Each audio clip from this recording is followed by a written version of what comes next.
저희 43장에서부터 45장까지 그 하나님의 언약 백성 된 자들이 사망이 아닌 생명으로 어떻게 나아가는지 그 과정들을 살폈습니다. 이 생명으로 나아가는 길은 먼저는 자신의 그 죄를 자각하고 그것을 자복하는 거죠. 자기가 이전에 범죄하였음을 이렇게 분명히 알고 거기에 대해서 애통해 하는 거죠. 근데 거기가 끝이 아니라고 했죠. 같은 그 죄악을 다시 마주했을 때, 그때 거기에 이제 다시 나아가지 않고 그곳으로부터 돌이켜서 그 자리에서 내가 돌이켰음을 이제 그것을 확인하는 거, 거기까지가 참된 회개라고 했습니다. 그리고 하나님의 그 구원의 경륜을 이해함으로 자신에게 해를 가했던 이들을 용서하고 또 용납하며 화목하는 것까지 나아가는 거, 이게 이 성경이 말하는 이 용서고, 그 가운데 이제 하나님 나라가 이제 역사하기 시작하는 것 같아요.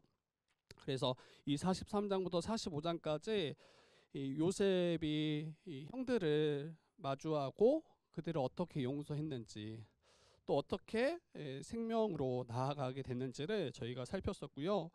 이 45장 후반부에서는 집으로 돌아간 형들이 이제 아버지 야곱에게 이 요셉의 소식을 전합니다. 그가 죽지 않았다. 그리고 그가 살아서 애굽의 그 총리가 되었다라고 전해요. 근데 굉장히 하고 싶지 않은 그 말이었을 것 같아요. 그가 어떻게 애굽에 갔으며 어떻게 총리가 되었는지 그 과정을 보면 형들이 굉장히 못됐잖아요. 죽이려고 했고 애굽에 팔았잖아요. 근데 정말 자기 입으로 그 소식만큼은 전하고 싶지 않았을 거예요, 형들은. 그런데 어떻게 해요? 이제는 요셉과 마주할 날이, 아버지 야곱이 요셉과 마주할 날이 이제 얼마 남지 않았고 분명히 다 이야기할 수밖에 없는 상황이잖아요. 그래서 아마 야곱에게 이 자세한 상황들을 알렸을 거예요. 그리고 여기 성경에는 나오지 않았지만 야곱이 그 형들을 등짝을 많이 때렸을 것 같아요. 진짜 그 정도면 약과죠. 정말 몽둥이로 때렸어야 되는데, 그런데 이제 그런 과정들은 전혀 나타나지 않아요. 야곱은 정말 믿지 못하고, 이게 지금 너희들이 무슨 말 하느냐 이렇게 어리둥절하고 있었는데, 요셉이 보냈던 그 수레, 애굽에서 보냈던 그 수레를 보고 그 말이 정말 진실이구나라고 생각했습니다. 그리고 야곱은 모든 소유를 이끌고 부엘세바로 이제 나아가요. 이 부엘세바를 거쳐서 애굽으로 나아가기 위한 거죠. 근데 그 부엘세바에 이를 때 저녁에 하나님께서 밤중에 이상 가운데 말씀하세요. 희생 제사를 드리고 밤에 이상 중에 나타나서 말씀하시는데, 어떻게 말씀하시냐면 나는 너의 하나님이다. 내 아버지의 하나님이고 애굽으로 내려가기를 두려워하지 말아라. 애굽으로 내려가기를 두려워하지 말아라. 내가 거기에서 너를 큰 민족 되게 하겠다.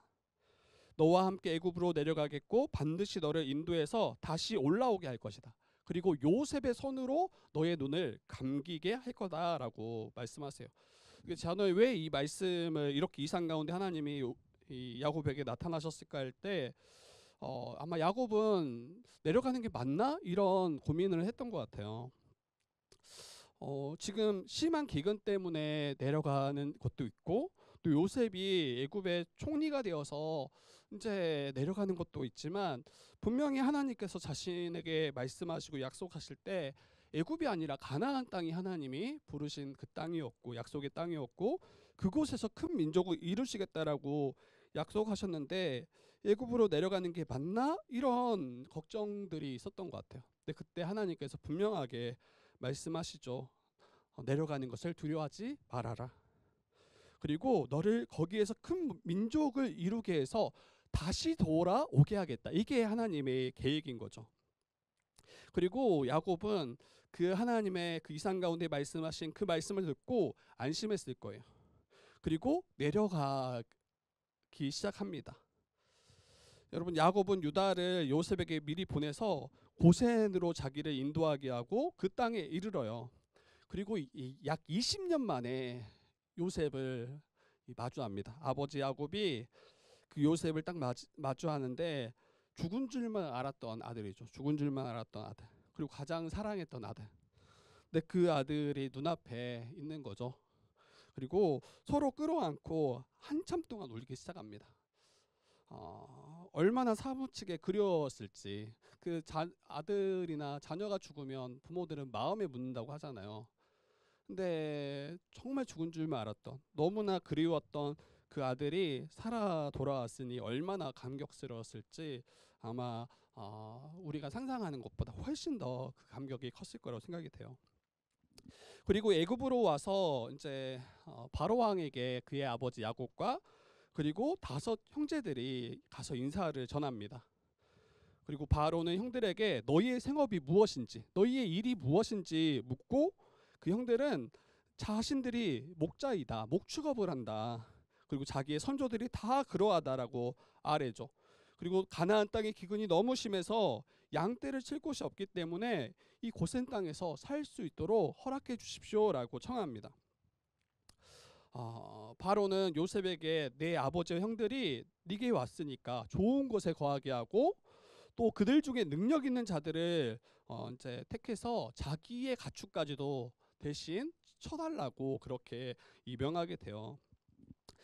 저는 이제 여기서 한 가지 좀 생각해 봐야 될 것이 있는 것 같아요. 왜 애굽의 중심부가 아닌 그 고센 땅에, 좀 이 중심부가 떨어진 이 고센 땅에 거하게 되었을까? 이 46장 34절에 이렇게 이야기합니다. 애굽 사람은 다 목축을 가증히 여기나니 당신들이 고센 땅에 살게 되리라. 이게 요셉이 형들에게 말했던 이야기예요.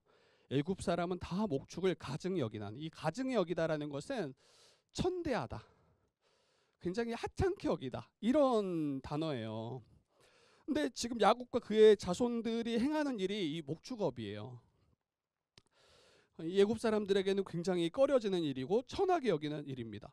그 조선시대나 고려시대에 보면 이 백정이라는 그 신분이 있어요. 이 동물을 도살하고 또 동물의 부위를 해체하고 고기를 공급하고 이 동물을 잡는 일이죠. 근데 이 천민이 한 8개의 부류가 있는데, 그 천민 중에 이 백정이 있는데, 그 천민 중에서도 가장 낮고 낮은 지위가 이 백정이라고 하더라고요. 그래서 천민들 사이에서도 천대하고 그들조차도 상종하지 않으려고 했던 신분이 이 백정이었다고 합니다. 그런데 마치 그와 같이 애굽 사람들이 이 목축업을 하는 이들을 여겼던 거예요. 그런데 여러분 어떠합니까? 애굽의 바로 왕을 마주했을 때 자신들이 이 목축업을 하는 사람이라고 떳떳하게 또 분명하게 밝히는 거죠. 제가 만약 요셉이었더라면 좀 신분을 좀 세탁을 했을 것 같아요.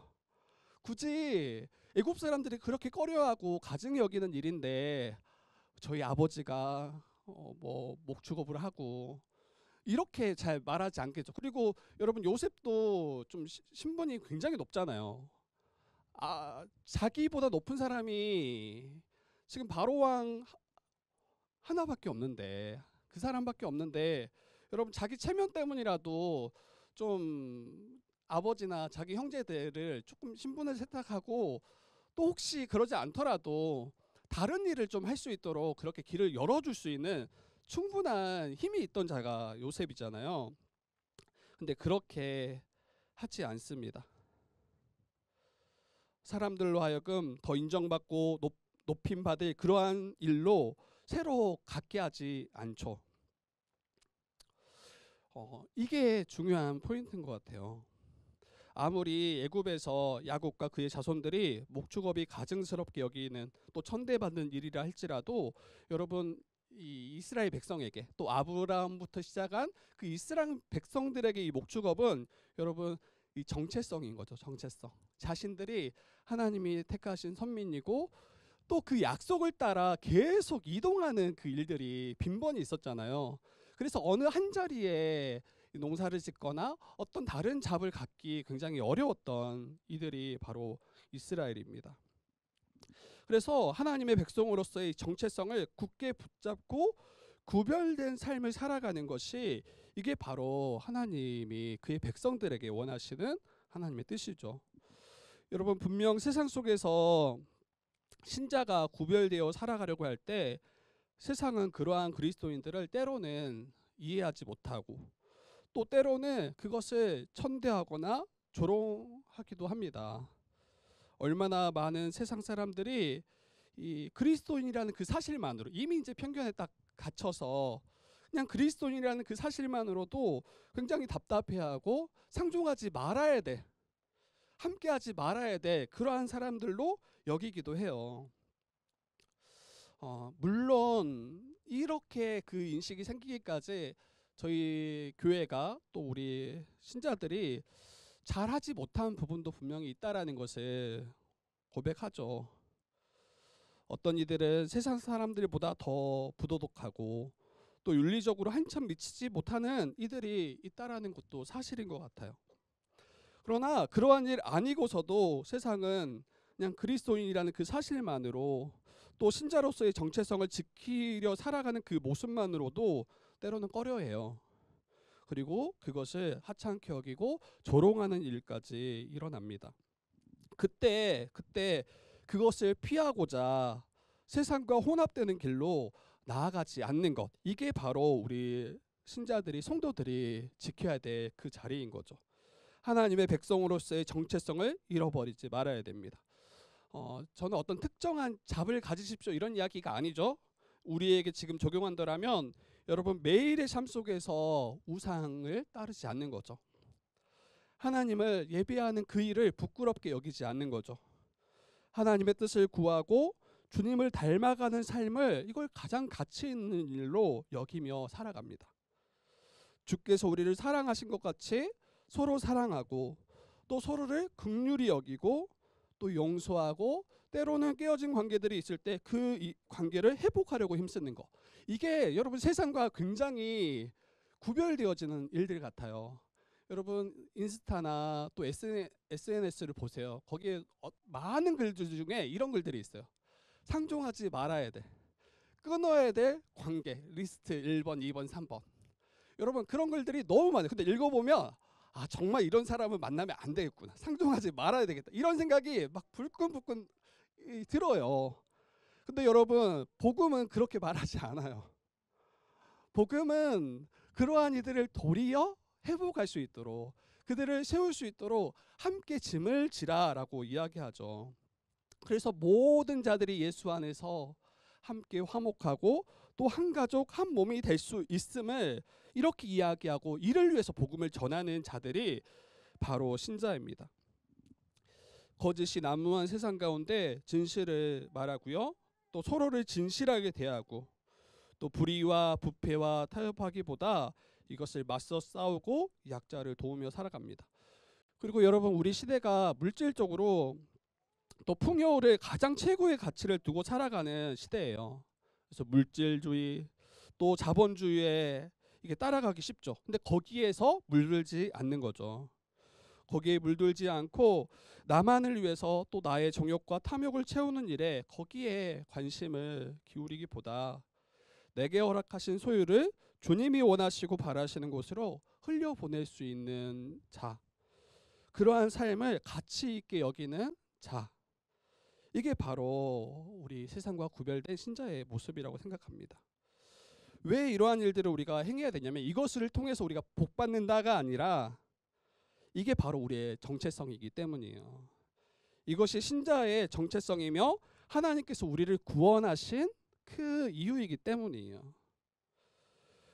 여러분, 우리는 신자로서 하나님의 거룩한 백성으로서, 언약 백성으로서 그 정체성을 지키며 세상 가운데 살아가는지, 도리어 저는 아까도 이야기했지만 좀 신분을 세탁했을 것 같아요.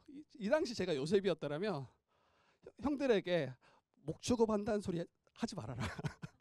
딱 입을 막고 그들이 좋아할 만한 그런 것들을 제시하고 이런 존재로 이제 소개했을 것 같아요.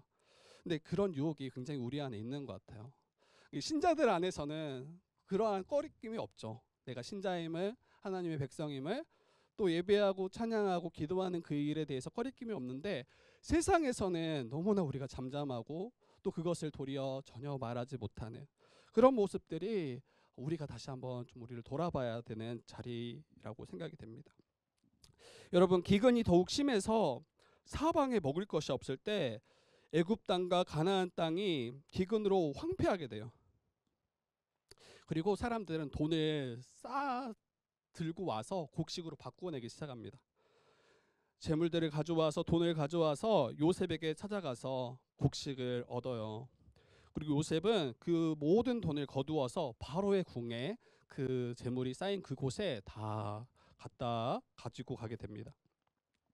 그리고 여러분, 얼마 지나지 않아서 그 돈이 다 떨어져요. 사람들이 그 곡식사의 돈조차도 다 떨어지게 됩니다.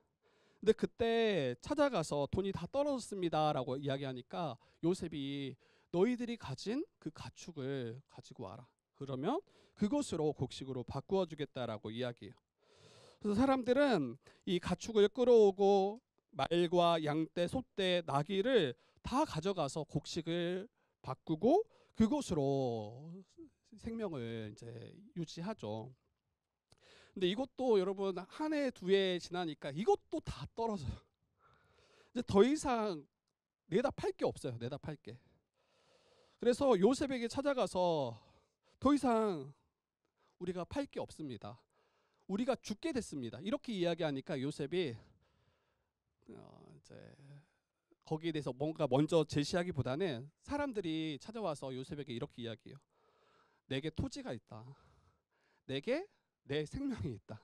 그리고 자기를 종삼아 달라고 이야기해요. 그리고 자기의 모든 토지까지도 다 내어주고 곡식을 얻고, 그리고 한 가지 더 청했던 것이 그 땅들이 바로에게 다 귀속된다 할지라도 그 땅이 그대로 놀면 다 황폐화되는 거 아니냐. 자신들을 소장민으로, 자신을 바로의 종이지만 소장민으로 삼아서 우리로 하여금 그 땅을 일구게 하라. 그래서 종자를 달라. 심을 수 있도록. 그리고 요셉은 그걸 다 받아들이고 이 추수할 때 5분의 1을 바로에게 상납하고 나머지 5분의 4를 통해서 너와 너희 자식들이 다 먹어라라고 그 길을 열어줍니다. 여러분, 저는 이제 이 말씀 볼 때 이 요셉을 어떻게 평가해야 되는가, 여기가 한 가지 짚고 넘어가야 될 지점이에요. 앞에서 이야기했죠. 돈 다 가져다가 곡식으로 바꾸었는데 떨어지고, 그리고 가축대까지 다 끌어다가 곡식으로 바꾸었는데 떨어지고, 그리고 토지, 그리고 자기를 종되는 그 자리까지 다 지금 모든 사람들이 지금 완전히 다 내어준 상황이죠. 근데 어떤 사람은 이 요셉의 이러한 정책이나 이러한 일을 이 제국주의의 하수인으로 평가하는 분이 있어요. 이게 부정적으로 보는 거예요. 지금 다 사람들을 착취해서 다 바로만 배불리게 하는 그러한 하수인 정도로 평가하는 분들이 있습니다. 근데 저는 이 요셉의 이러한 일이 이 제국주의 하수인으로 평가하는 거는 조금 합당하지 않다라는 생각이 들어요. 이게 갈립니다. 근데 저는 이제 그렇게 생각하지 않는다는 거예요. 먼저는 그 25절 말씀 보면 곡식을 얻기 위해 가축과 토지를 다 내어주죠. 그리고 바로 왕의 종이 되겠다라고 고백했던 사람들을 보면 요셉에게 주께서 우리를 살리셨습니다. 이렇게 고백해요. 그리고 주께 은혜를 입고 바로의 종이 되겠습니다. 그들이 자원해서 종이 되겠다라고 고백하죠. 그러니까 물론 이제 국무총리니까 앞에 나아가서 이제 당신 때문에 내가 망했다 이렇게 말 못하겠죠. 립 서비스로 혹시 이렇게 한 거 아닌가? 당신 때문에 우리가 살았습니다. 이렇게 말할 수밖에 없는 건 상황 아닌가? 이렇게 뭐 생각해 볼 수는 있겠지만, 저는 만약에 성경이 그러한 맥락에서 이게 쓰여졌더라면 거기에 대한 힌트가 있을 거라 생각해요. 근데 그런 이야기가 없어요. 그리고 그들을 종 삼아서, 전체를 종 삼아서 무자비하게 그들을 착취하고 다 망하게 하는 게 아니라 그 어려운 심각한 기근 가운데 살 길을 열어주는 역할을 저는 요셉이 했다고 생각이 됩니다. 도리어 여러분, 애굽 백성들 입장에서는 이 기근이 심각할 때 모든 소유를 바로에게 내어주고 바로의 종이 되는 것이 더 나은 선택 이겠다라는 생각이 들어요. 이게 딱 맞아떨어지는 예가 아닐 수는 있겠다 싶은데 저는 좀 이런 생각이 들더라고요. 정말 심각한 큰 경제적 위기에 딱 닥쳤다라고 생각해봐요. 여러분 가장 마음 편한 사람은 여러분 월급쟁이에요. 월급쟁이. 자기가 만약에 그 회사의 대표거나 어떤 그 회사를 이끌어갈 큰 뭔가 이 직책에 있더라면 여러분 정말 쉽지 않겠죠. 그런데 여러분 한 어떤 직장에 딱 월급쟁이로 있더라면 본인은 그냥 자기 맡은 일을 열심히 하면 되죠. 그리고 때가 됐을 때 이 월급을 딱딱 받으면 되겠죠. 문제는 가장 어려운 사람은 저는 이제 자영업자들, 뭐 소상공인들. 여러분 이 경제 큰 위기에 닥쳤을 때 이러한 분들은 매달 매달이 아마 지옥 같을 거예요. 왜 이렇게 물품 대금값이나 또 임대료는 이렇게 빨리 돌아오는지. 그리고 직원들 월급 줄 날도 너무 빨리 돌아와. 그리고 버티다 그러한 분들이 이제 이 폐업을 하거나 다 정리할 때 이 스트레스는 말로 하지 못할 거예요. 차라리 튼실하고 또 좋은 그런 기업에 들어가서 이렇게 월급을 받는 게 도리어 나을 수 있어요. 이런 경제적인 큰 위기에 딱 직면했을 때. 저는 이제 이게 약간 비슷하다고 생각해요. 심각한 기근 가운데 있을 때 차라리 바로의 종이 되는 게 그게 살 길인 것 같아요. 고민은 그러면 바로가 하면 돼요. 왜? 바로의 종이 됐다는 것은 바로의 소유된 거잖아요. 그러면 바로가 책임이 있는 거예요. 그리고 한두 사람 종 삼은 게 아니라 지금 애굽 전역의 모든 사람들이 다 바로의 종이 된 거예요. 여러분 상대적으로 힘든 것은 나는 종인데 옆에 다른 사람은 종이 아닐 때 이게 힘든 거예요. 그런데 보니까 앞에도 종이고 옆에도 종이고 뒤에도 종이고 다 종이야. 그러면 차라리 차별이 없는 거예요. 차라리 차별이 없는 거예요. 이전에는 이 큰 위기가 닥치기 전에는 옆에 보니까 옆에는 더 잘 살고 옆에는 더 신분이 높고 근데 이제 다 종이야.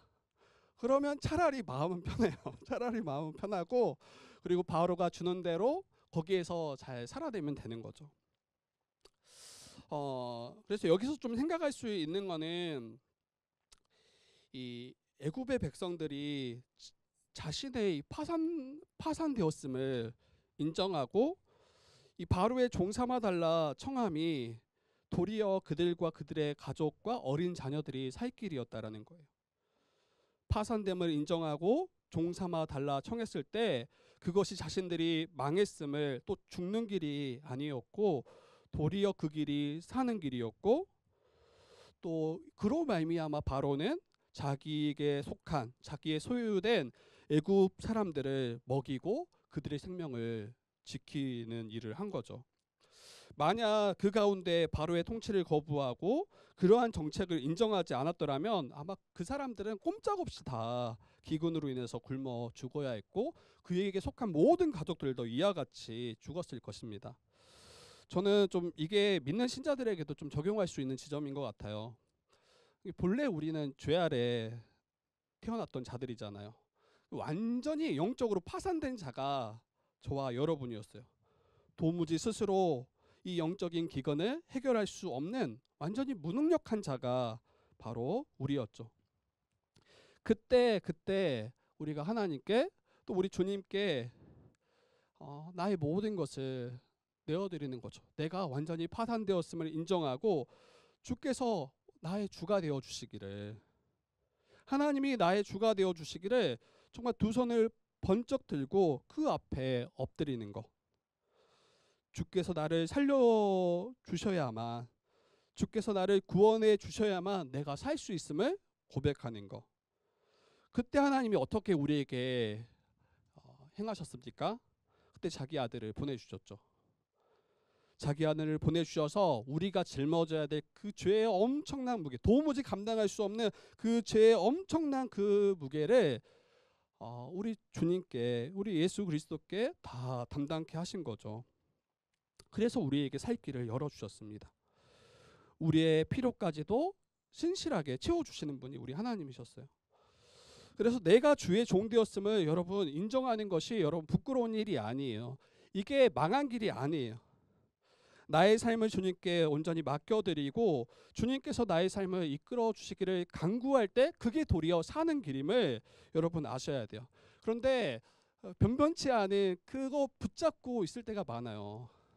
남들보다 조금 더 가축이 있으면 그거 붙잡고 이거라도 내가 있으니까 하면서 또 더 작은 것들을 붙잡고 주님께 나아가지 않고 주님께 항복하지 않고 그렇게 버티고 있는 혹시 우리의 모습들이 있더라면 이게 도리어 망하는 길임을 기억했으면 좋겠습니다.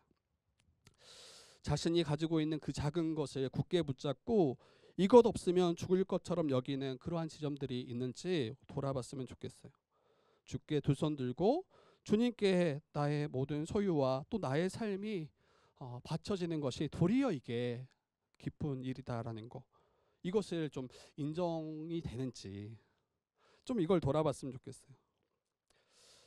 여러분 요셉은 총리로 이제 이 정책을 펼치고 또 이 국무총리의 일을 감당할 때 오늘 말씀에 한결같이 나오는 이 중요한 모습이 있는데 바로에게 모든 것을 바쳤다라는 거예요.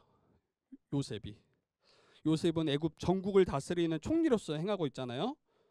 그리고 나라가 망할 수 있었던 큰 위기에서 꿈을 해석함으로 애굽을 건져냈던 영웅과 같은 사람이 요셉이에요. 그리고 왕은 요셉을 전적으로 신뢰하고 이 나라를 다스릴 정권을 그에게 맡겼습니다. 그러니까 애굽의 제2인자예요. 2인자. 막강한 권세를 휘두를 수 있는 그 사람이 요셉인 거죠. 자신 위에 바로 왕 외에는 없습니다. 이 바로의 신하들 중에 어떤 이들은 요셉의 그 막강한 권세를 보고 아마 줄을 섰을 수도 있어요. 그에게 잘 보이면, 그를 잘 따라가면 뭔가 큰 득을 보지 않을까. 그래서 요셉을 따르는 이들도 있었을 것 같아요. 근데 여러분 그때가 여러분 위기의 때인 거예요. 요셉이 저는 쉽게 망각하기 쉬운 그 자리에 섰다고 생각해요. 자신의 자리를 망각하고 자신에게 허락된 그 권세를 남용해서 자기의 세력들을 만들고 자기의 사람들을 모으며 자신의 나라를 거기에서 세우려고 했을 수 있겠다 싶어요. 요셉이 마음만 먹었더라면 바로에게 바쳐져야 될 그 모든 그 나라의 돈을 여러분 다 착복할 수 있죠. 사유화할 수 있죠. 그리고 엄청난 부를 축적해서 그것을 바탕으로 군사를 조직할 수도 있고 자기를 위한 그런 군대를 조직해서 여러분 딱 틈만 나면 반란을 일으켜서 애굽을 먹을 수 있는 거예요. 장악할 수 있는 거예요. 이게 그냥 제가 하는 소리일 수도 있겠지만 여러분 역사 가운데 이런 일들은 비일비재했어요. 왕의 세력이 약해질 때 틈만 나면 쿠데타를 일으키고 왕을 내어 쫓고 자신이 왕이 되는 일들이 너무 많았죠. 근데 저는 충분히 요셉의 위치가 그렇게 행할 수 있는 자리, 또 왕의 자리까지 또 탐할 수 있는 자리가 요셉의 자리였다고 생각해요. 그런데 요셉은 어떻게 행하냐면 이 곡식을 팔아 돈을 거두어서 딴 주머니를 차는 게 아니라 그것으로 자기의 세를 확장하는 것이 아니라 그 모든 돈을 바로의 궁으로 가져갔다. 그리고 가축의 떼와 모든 토지 또한 바로에게 다 바쳤습니다. 그리고 모든 것을 바로의 소유가 되게 했습니다. 그리고 후에 토지법을 시행하면서도 땅과 종자를 소작농들에게 분배하면서 그때 한 가지 조건은 5분의 1, 이 추수한 그 곡식의 5분의 1은 바로에게 바쳐라라고 이야기합니다. 요셉의 중요한 이 모습은 자신의 위치를 망각하지 않았다라는 거예요. 자신의 위치를 망각하지 않았다. 자신의 위치를 분명히 알아서 그에 합당하게 행하고 있는 모습입니다. 아무리 큰 고난을 받았다 할지라도 또 자신이 전국을 다스리는 권세를 가졌다 할지라도 요셉은 철저히 바로의 신하로서 이 일들을 행하고 있는 거죠. 그리고 바로의 이익을 위해서 행했습니다. 저는 이러한 모습이 이 땅을 살아가는 성도들에게 중요하게 갖춰야 될 한 가지 태도라고 생각해요. 여러분 생각해 보세요. 자신이 조금만 인정받고 자신이 유능해져서 사람들로부터 뭔가 높임받고 그리고 큰 성공을 거두었다라고 생각해 보세요. 그때 여러분 그때 위기예요. 왜냐하면 교만해지기 쉽거든요.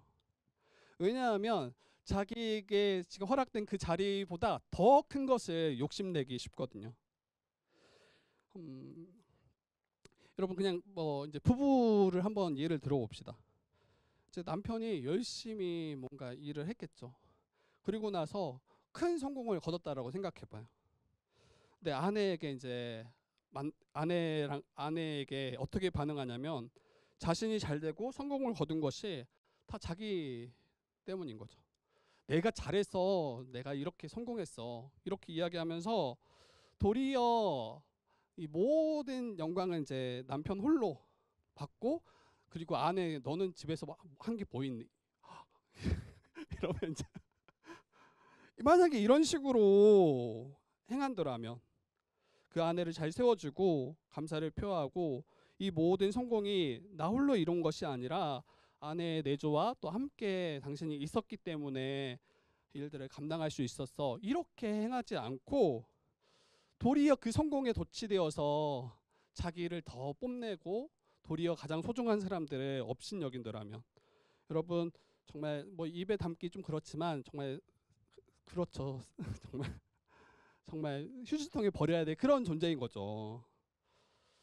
근데 뭐 이거는 남편뿐만 아니라 아내도 마찬가지예요. 그리고 자녀들도 마찬가지죠. 잘 되니까 나중에 이제 부모님이 베풀어 주신 그 은혜, 지금까지 돌봐주셨던 그 은혜를 다 잊고 마치 자기가 잘한 것처럼 행할 때 여러분 그때 남들에게 인정받고 또 우리의 일들이 잘 되어질 때 그때 겸손할 수 있어야 됩니다.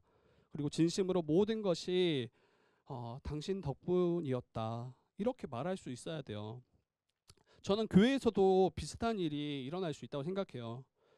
교회가 사람들이 늘고 또 재정적으로 여유가 생겨지고 또 사회에서 좋은 평판까지 이제 교회가 얻게 되었을 때 그리고 예배할 수 있는 막 멋진 건물도 딱 생겼어. 그때 이제 이 담당하는 목회자가 이 모든 일이 나로 인해서 나 때문에 잘 된 거야 이렇게 겉으로든 아니면 속으로든 이렇게 생각하고 있더라면 여러분 이게 자만하는 거죠. 자만하는 거죠. 그리고 갑자기 어느 순간 보면 누군가 그 어깨에 힘이 빡 들어가 있을 거예요. 그리고 다른 이들을 향해서 목회는 이렇게 하는 거야 하고 막 가르치기 시작할 거예요. 저는 이렇게 착각할 수 있다고 생각해요. 그러한 자리들이. 그리고 더 크게 세를 확장하고 더 많은 사람들을 이끌며 더 많은 이들로부터 인정받으려고 하게 될 거예요. 근데 자기가 하나님보다 더 높아지는 자리가 될 수 있는 거죠. 주님은 뒤에 계시고 자기가 왕이 되려고 하는 모습일 수 있습니다. 겸손히 하나님의 은혜라고 고백할 수 있는가? 내가 행한 것이 없고 뭔가 선한 것이 있더라면 온전히 하나님의 은혜요 주님께서 행하셨음을 고백할 수 있는가? 그리고 함께 이 일에 참여한 모든 성도들도 그와 같이 여기는가? 제가 아까 담임 목회자가 그렇게 했을 때 성도들이 속으로 무슨 목사님이 하셨습니까? 우리들이 했죠. 똑같이 반대되는 일이 일어나는 거예요. 제가 그때 이 일을 같이 하지 않았더라면 어떻게 우리 교회가 이렇게 설 수 있겠습니까? 여러분 똑같이 그런 일들이 일어나요. 근데 그때 모든 성도가 동일하게 정말 하나님의 은혜였음을 이걸 위선하지 않고 외식하지 않고 정말 그 마음속 깊은 곳에서부터 이것을 온전히 고백하고 인정하며 하나님 앞에 도리어 영광을 돌리는가. 여러분 요셉이 굉장히 저는 신실한 모습이었다고 생각해요. 그리고 그러한 자리가 있을 때 하나님보다 더 높아지려는 우리의 욕망을 딱 마주할 것 같아요. 아담과 하와 생각해 보세요. 하나님께서 아담과 하와를 창조하셨고 모든 만물을 그들에게 다스리도록 맡기셨잖아요. 그리고 여러분, 아담과 하와는 실패한 적이 없어요. 하나님께서 허락하신 그 권위, 권세를 가지고 모든 만물을 다스릴 때 모든 일이 그들이 뜻하는 대로 다 이루어졌어요. 그가 원하는 대로 모든 만물들이 다 순종했고 다 따랐을 것입니다. 근데 그때 가장 높으신 분은 하나님 외에는 한 분 외에는 없는 거예요. 근데 그때 사단이 유혹하죠. 선악을 알게 하는 나무의 열매를 먹는더라면 너가 하나님과 같이 될 거야. 너가 하나님이 될 수 있어. 이렇게 우리에게 유혹하고 미혹합니다. 그때 겸손할 수 있냐는 거예요. 자신보다 유일하게 높은 하나님의 자리까지 탐하지 않고 그때 주의 말씀을 기억하고 이것을 먹는 날에는 반드시 죽는다라는 것을 기억하고 그 말씀 앞에 엎드릴 수 있냐는 거예요. 저는 주의 뜻 교회가 앞으로 어떻게 나아갈지 잘 모르겠어요. 하나도 모르겠어요. 정말 매일매일 매달 매해 매해 정말 은혜 아니고서는 나아갈 수 없다라는 생각이 드는데 어떻게 이게 더 나아갈지 저는 잘 모르겠어요. 어떤 분들은 뭐 3년 플랜, 5년 플랜, 10년 플랜 세울 수 있겠지만 저도 세웠어요. 예전 때 나눴잖아요. 근데 이게 벌써 정혜원만 해도 지금 벌써 몇 년째. 이번 저도 약간 올해도 좀 이게 될까? 약간 좀 그런 생각이 요즘에 좀 들긴 하는데 여러분, 저는 교회가 정말 잘 세워져 가길 바라고 아마 여기 있는 지체들도 다 그와 같이 바랄 거예요. 근데 그때 잘 세워져 갔을 때 그때 겸손할 수 있냐가 저는 더 중요하다고 생각해요. 여러분들은 나이가 먹어가고 있잖아요. 저도 나이가 먹어가고 있고, 그리고 여러분들이 교회에서 또 정말 잘 수고하고 봉사할 때 어느 순간 여러분들에게 크고 작은 권위들이 부여될 거예요. 그리고 맡겨진 사역들을 잘 감당할 때 사람들로부터 인정과 칭찬을 받게 될 거예요. 그때 정말 겸손할 수 있고 또 정말 하나님의 은혜로 이 일들을 감당했음을 고백하는지. 저는 여기가 우리가 교회가 잘 서고 또 그렇지 못하는 그 자리가 될 거라는 생각이 듭니다. 교회 가운데 자기의 사람들을 막 세우고 자기의 세를 확장하려는 일로 나아가지 말아야 돼요. 목회자도 마찬가지고 성도들도 마찬가지예요. 자기의 말에 더 힘을 실기 위해서는 자신의 이 의견에 동조하는 사람들을 많이 만들면 될 거 아니에요. 세상적으로는. 근데 그러한 방식으로 교회를 세워가지 않는 거죠. 그래서 모든 이들 앞에서 또 주 앞에서 자신이 주의 종임을 고백하고 또 정말 낮아짐으로 다른 지체들을 섬길 수 있는가, 이게 정말 우리가 배워야 될 중요한 태도라고 생각합니다. 그리고 여러분, 하나님께서 언약의 백성들을 여러분 복 주시고 돌보신다라는 걸 신뢰했으면 좋겠어요. 그러니까 앞에서 요셉이 행했던 모습들을 보면 여러분 답답해요. 그렇게 큰 권세를 가지고 정말 바로 왕 외에는 높은 자가 없는데 세상적으로는 그 권세와 힘과 그 모든 것을 가지고 바로만을 위한다라는 게 굉장히 속 터지는 일이에요. 아니, 자기에게 주어진 권세를 적당히 이용하면 자기도 배부를 수 있잖아요. 물론 그리고 더 부유해질 수 있고 더 큰 세력을 확장할 수 있을 거 아니에요. 그게 더 지혜로운 거 아니에요? 근데 요셉은 자기에게 허락된 권세를 자기의 배를 채우거나 또 자기의 나라를 세우는 일에 거기에 힘쓰지 않았어요. 그리고 도리어 이 요셉의 삶을 보면 하나님께서 자신을 이끄시고 돌보시는 것이 더 선하고 더 복되는 것을 아는 것처럼 보입니다. 여러분, 이걸 반대로 생각해 보면 이런 것 같아요. 오늘 말씀에 이거 딱 드러나지 않았어요. 이게 다 제가 이제 좀 상상하는 부분들인데, 만약에 요셉이 그 권세를 가지고 만약에 자기의 배를 위해서 한편에서 열심히 행하고 있더라면 어떻게 이게 결과 났을까 한번 제가 상상해 봤어요. 엄청난 권세를 사용해서 겉으로는 바로를 위하는 것처럼 하지만 속으로는 자기를 위해서 막 살아가는 거예요. 그리고 바로에게 마땅히 드려야 될 걸 바치지 않고 자기 배반을 위해서 권력을 남용하기 시작했더라면 여러분 얼마 가지 않아서 요셉은 숙청당했어요. 숙청. 여러분 지난번에 우리 떡 맡은 관원장, 술 맡은 관원장 있죠. 바로가 호락호락한 사람이 아니에요. 이미 몇 사람이 감시가 붙었을 거예요. 요셉이 언제 이거 잘못하나 아마 아주 큰 눈동자로 지켜보고 있었을 거예요. 그런데 여러분 7년 대풍년 그리고 흉년이 몇 해가 지나가기까지 털어서 하나도 안 나오는 거예요. 그리고 여러분 높은 지위에 있으면 그를 따르는 사람도 많겠지만 한편으로 어때요? 그를 시기하고 어떻게든 끌어내려고 하는 사람도 굉장히 많을 거란 말이에요.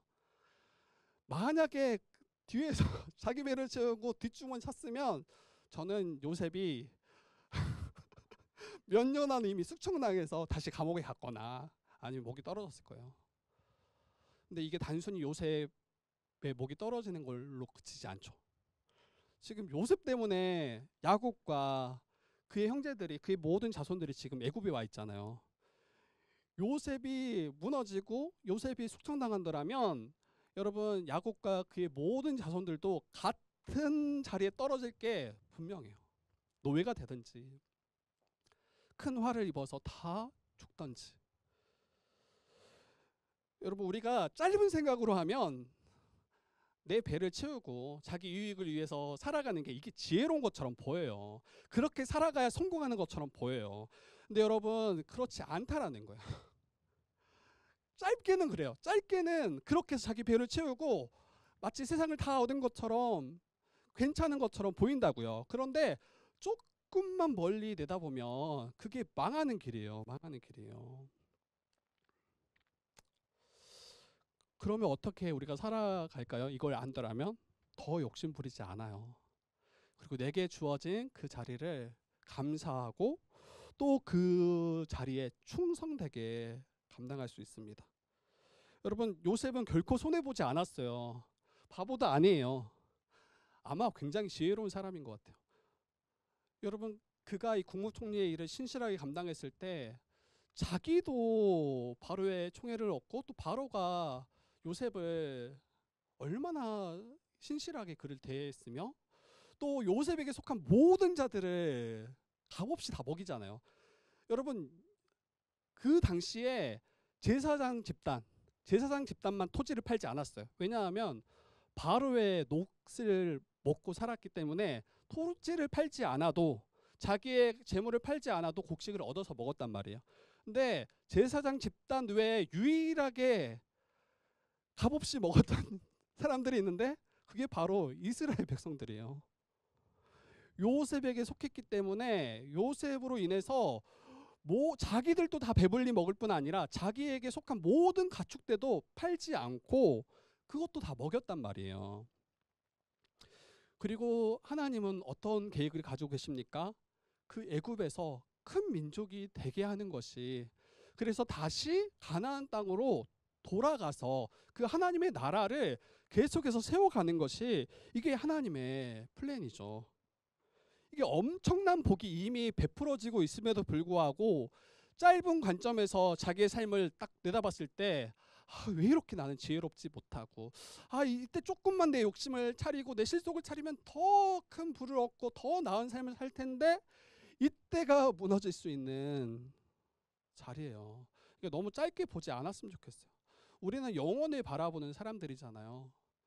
그리고 하나님의 이 언약을 바라보고 살아가는 자들이고 또 하나님께서 반드시 그의 백성된 신자들을 가장 복되게 하실 분이라는 것을 믿는다라면 지금 눈앞에 조금 손해보는 것처럼 보이고 지금 좀 불합리한 것처럼 보이고 지금 다른 이들과 비교했을 때 굉장히 미치지 못한 것처럼 보인다 할지라도 도리어 그 자리에서 충성으로 행하고 또 하나님의 그 약속을 신뢰함으로 이 걸음을 달려갈 수 있습니다.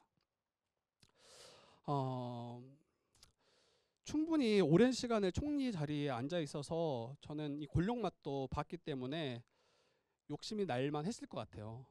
그런데 요셉은 그러한 욕심에 자기를 내어주지 않죠. 굉장히 대단한 것 같아요. 근데 그러지 아니할 수 있었던 이유가 이 하반절에 나옵니다. 이 요셉과 또 야곱이 죽기 전에 그의 고백들을 보면 비슷해요. 둘이 동일한 그 죽음 앞에서 비슷한 고백을 하는데 47장 29에서 30절을 보면 이거는 야곱이 요셉에게 말하는 건데, 애굽에 나를 장사하지 아니하도록 하라. 내가 조상들과 함께 눕거든 너는 나를 애굽에서 메워다가 조상의 묘지에 장사하라. 이게 야곱이 죽기 전에 요셉에게 했던 유언이에요. 50장으로 넘어가면 24, 25절 보면 요셉이 그의 형제들에게 유언을 남기는데, 나는 죽을 것이나 하나님이 당신들을 돌보시고 당신들을 이 땅에서 인도하여 낼 것이다. 그때 내 해골을 메고 올라가라. 그러니까 요셉은 가장 큰 번성과 부유를 누렸던 그때 그곳이 자기가 있어야 될 자리가 아니라는 걸 확신했던 사람이에요. 그 애굽이 그 번성과 풍요가 있는 그 자리가 자기가 머물 곳이 아니라 잠시 거쳐가는 자리라는 것을 너무 분명히 알았던 자예요. 그러면 어떠냐면 거기에서 더 큰 것을 쌓으려고 하지 않아요. 거기에서 더 큰 성공, 지금 한 가지 남았잖아요. 제1인자 바로의 자리를 탐하는 것 말고는 그가 더 얻을 게 없잖아요. 근데 거기에 자족하는 거죠. 만족하는 거죠. 그리고 자기에게 허락되는 권세와 또 물질이 있더라면 그 모든 부요를 사람을 살리고 또 자기의 이 가족들을 살리고 또 하나님의 언약을 성취하는 일에 이 모든 것을 사용하는 것을 보게 됩니다. 야곱과 요셉 모두는 애굽이 아니라 하나님께서 자신들에게 약속하신 그 가나안 땅, 그 약속의 땅이 자기들의 본향이요 자신들이 돌아가야 될 곳임을 알았던 자예요. 그렇기에 더 이상 큰 권세를 더 얻고자, 더 큰 명성을 얻고자, 더 큰 부를 얻고자 이렇게 하지 않았죠. 여러분, 저와 여러분들은 우리의 본향이 어딘지 다시 좀 생각해 봤으면 좋겠어요. 저와 여러분의 본향은 여러분 이 땅이 아니에요. 근데 우리는 마치 이 땅이 우리의 본향인 것처럼 여기에서 다 쌓아내야, 여기에서 모든 것을 다 이루어야 더 큰 명성을 얻고 더 많은 사람들로부터 인정받고 더 넓은 평수의 아파트를 얻어야, 조금 더 나은 그러한 자동차를 소유해야 마치 복을 누리는 것처럼 그렇게 생각하기 쉬워요. 그런 것들을 여러분 가치 없다, 아무것도 아니다 말하는 게 아니에요. 우리가 바라보는 본향이 어딘가.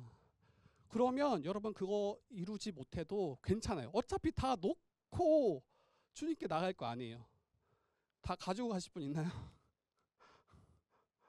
뭐 우리는 뭐 그런 거 없지만 뭐 반지, 뭐 금목걸이, 그리고 여러분들이 정말 가장 가치 있게 여기는 그게 무엇이든 간에 그거 어떻게 가져갈 거예요. 그런데 우리는 너무 짧은 관점으로 계속 살아간다니까요. 그냥 눈앞에 있는 그게 안 되면 망한 것처럼, 다 끝난 것처럼, 하나님이 나를 버리신 것처럼. 근데 하나님은 너무나 신실하시게 우리의 구원을 위해서 또 우리의 하나님 나라 그 가장 참된 복을 우리가 얻도록 우리를 위해서 여전히 신실하게 일하시는 분이심을 저와 여러분이 잊지 않았으면 좋겠어요. 이런 지혜가 있었으면 좋겠어요. 이건 자기 합리화도 아니고 정신 승리도 아니에요. 이게 참이라면. 근데 이걸 참으로 믿고 살아가는 자가 저와 여러분이잖아요. 근데 이걸 믿지 않는다면 여러분 세상과 똑같이 살아가시면 돼요. 어쩔 수 없어요. 그리고 그렇게 살아갈 수밖에 없을 거예요. 우리는 무엇을 바라보고 정말 무엇을 소망하며 살아가는가, 다시 한번 우리를 돌아보고 정말 신실하신 그 하나님의 나라를 온전히 소망하며 살아가는 그 믿음의 우리 가족 되기를 주님의 이름으로 축복합니다. 그리고 이 일을 우리 안에 거하시는 성령께서 우리를 이끄셔야 돼요. 나로서는 할 수 없어요. 날마다 세상 앞에서 얼마나 작아지고 더 비교되고 더 우리가 작아질 거 아니에요. 근데 우리 안에 거하시는 성령이 얼마나 크신지 또 우리가 얼마나 복된 자인지 잘 깨달아서 이 믿음의 길을 달려가는 우리 되기를 주님의 이름으로 부탁드립니다.